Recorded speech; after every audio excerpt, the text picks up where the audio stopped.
Welcome back to We're Not Really Here. I'm Natalie Pike and I'm joined on the sofas by Nader Manua and Stephen McInerney. And that is 1-0 to City at half-time. Very, very nearly 2-0. I'm not totally sure why. It's not. If you weren't watching that live on TV and you were getting the brilliant commentary for Ali Man, which I was also hearing, he was pretty confused, as were we all. So let's get straight into that. Nader, that goal, Laporte at the end there, what did you make of that? So when they started to draw the lines, I thought they were going to say he's onside, but for some reason it looked like they put the line on his bicep, on his arm or whatever, which seemed very, very strange. But I think this I'm not somebody who hates VAR, but unfortunately I'm somebody who thinks the biggest problem with it is the human element of it. And when it feels to me like they've made a mistake in how they've tried to draw the lines, because if they did it correctly, I think that's a goal. Because from the moment they drew the line on the defender's foot, it looked clearly like he was onside, but maybe that's just the blue lenses in my glasses. I always feel that the offside law wasn't created for instances like that. It was ultimately, for me, it was always created, to not give a clear advantage. There's no advantage in that. Can I just jump in just for 1 second about this? So for me, as a defender, when I watch TV and I see that and the goal goes in, if they were to do a still without any lines, I wouldn't be asking for that to be offside. So I wouldn't even think that offside's even in question there. So for goals to be getting ruled out for instances where players could see it themselves and not think that it's one way or the other, I think that's a bit of a dangerous thing for me. I'm angry, Natalie. It just go. Here's your platform. Because I don't get what anyone gains by drawing a line from someone's bicep. You can see, Laporte's feet are literally a foot behind the defender's feet. He's only going to be where his feet are. And it's I know the rules and all this kind of stuff, but I don't even understand them. And Adam doesn't. It's confused as well. The thing which I think is you may be struggling to understand the most is why draw a line from his bicep? Because if it's his bicep, it's handball. Yeah. Exactly, yeah. So why is the line there? That's what I'm baffled. And he put it in with his head as well. I think he did. Can't remember now because I'm too angry. But it was his foot. I think it was his foot. Actually. Yeah, it was actually. But I don't get what they're gaining from that. I mean, to me, it was a perfectly legitimate goal. We were all sat there watching, going, right, that's a goal. And until they added that new mystery line that came out of nowhere, and I think it comes down to confusion. And football, in my opinion, as just a fan, in my opinion, doesn't really count for anything. I guess it's just that I feel like football was never meant to be this binary and this overanalyzed. And there's an element of once again, no defender would complain if that was given as a goal. So surely that has to count for something. I don't think but your opinion as a football fan is really valid. It's really nice to have the players' opinion and the fans' opinion on this show, and there'll be people at home that are nodding along with you, as am I, because nobody wants to see these given as offside. If that was Wolves scoring that, I don't want to see that given as offside. That I can't see how that's enhancing the game. Yeah. I think he's held his line perfectly well. It's to have a goal taken away from you, and then you look back at it and you're asking the question, well, at which point was I offside? That's a tough pill to swallow, and it is a shame. I think overall, VR will be proven to have probably helped, because in these sort of non-binary moments where it's this is a clear offside, this is a clear this is a clear that, then the game's arguably more fair as such. But when an incident like that happens to your team, you're asking the question who on the planet, apart from the person who just drew the lines, has thought that the player was offside in that moment? Right. Let's move on to look some of the positives of that first half. We are all in complete agreement here that we don't really know what happened there. And if you've not seen it, form your own opinion when you see the lines. But we'll look on to the positives. So it is 1-0 at half-time, a half that was absolutely dominated by City. At one point, we had 85% possession. It ended up rounding the half at around just 80% possession. We'll take that. At 35 minutes, we'd had 322 passes versus Wolves' 66, which just shows you how completely dominated that first half was. The goal came on around 15 minutes. It wasn't an own goal, it was Dendocker. But I just want to talk about this goal, first of all, more in terms of Rodri's pass and Mahrez and that touch. Riyad Mahrez and that touch, as I said off air, there are different types of players in this game. There are the ones who control it with the thigh like me, some with the instep, and then there's some people who do it with the outside of their foot, and Mahrez is the outside of the foot kind of guy, and that type of confidence and technique is special. But the ball from Rodrigo was incredible. But the best thing is the relationship the two had, because he knew the run was coming and knew the ball was coming.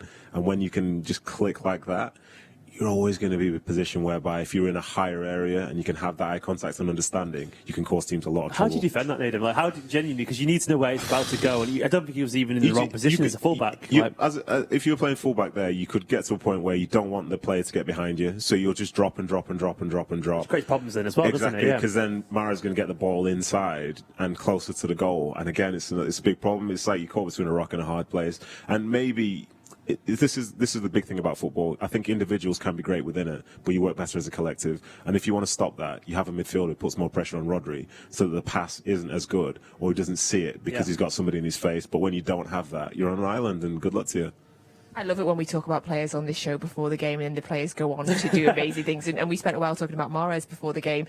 And I mean, the touch, as Nadim said, was beautiful, but the whipped in cross as well, so fast, so hard to defend.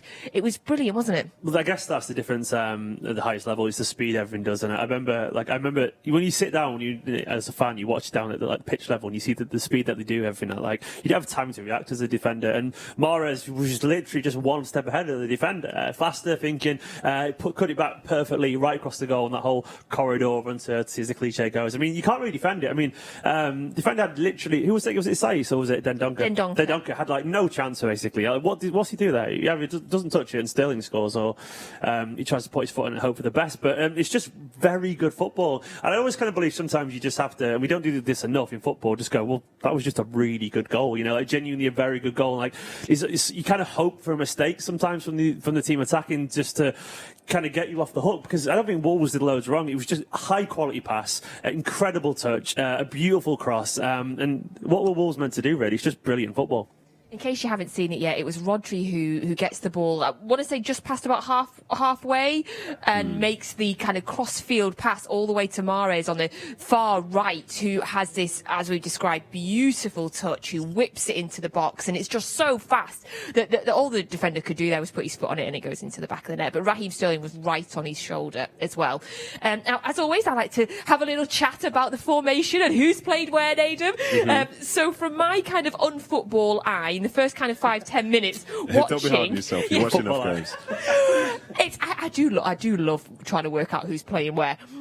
Cancelo seems to be playing out on the left, but hugging quite the left high and wide. What did that do for the rest of the formation? I think most of us, if not everybody, was expecting him to be coming inside more and receiving the ball, and sometimes he has done, because it's had a bit of a rotation with Kevin De Bruyne and so on. But there's a significant role for him here today where he stays out wide, and it means that at times the width is being provided by Cancelo and by Mahrez, allowing City to have 2 9s essentially, which take care of the back three of Wolves, and that's a different type of threat for them to have to deal with, because as well as they're having those two there, they've still got Rodri, Bernardo Silva and Kevin De Bruyne in the middle, and that's a dangerous trio to be able to find space. So imagine in this game here being Ruben Neves and João Moutinho, and looking around you've got those three, but you can't get help from the back three because they're pinned back. So ultimately from Pep, I think it's a slight tweak in terms of the setup, but when it comes down to defending, they go back to their traditional shape. But in attacking now, this is a formation which we haven't seen before, so for Wolves, it must be tough for them trying to figure out how to deal with it. Yeah, we spent so much of the season saying Cancelo's changed the position of fullbacks coming into the middle, and he's a midfielder and he's a forward. And today, no, he's right wide out there on the left. And the two sort of number 9s you were talking about, to me, that's Sterling and Jesus. Looking at, I mean, they've been brilliant, and once again, we talked a lot about at the start of the show in the first half about the movement and the intelligence, and I guess what can Wolves do? They expect Cancelo to do one thing, and then you get a totally different thing entirely, and it's just chess, isn't it? You're always trying to be one step ahead of the opponents, and it must be so difficult because Nuno will go in at half time and say you need to cover this guy, and then he'll come out in the second half and do something entirely different. Like, what do you do? How do you plan for that? I mean, sometimes once again, it's just a high level of quality, a high level of organisation, and this is a brilliant Wolves side. This is a top-class footballers who play at a high level, and they could barely get a touch in that half, and I don't really think they did that much wrong. It's just, they were just so organised and so ruthless and so mechanical, yet you had moments of magic with that touch in it. And if you've got that structure and that organisation, and then you have those moments of magic, it's just a perfect concoction of football, and that's why you get this many wins in a row, and it's difficult.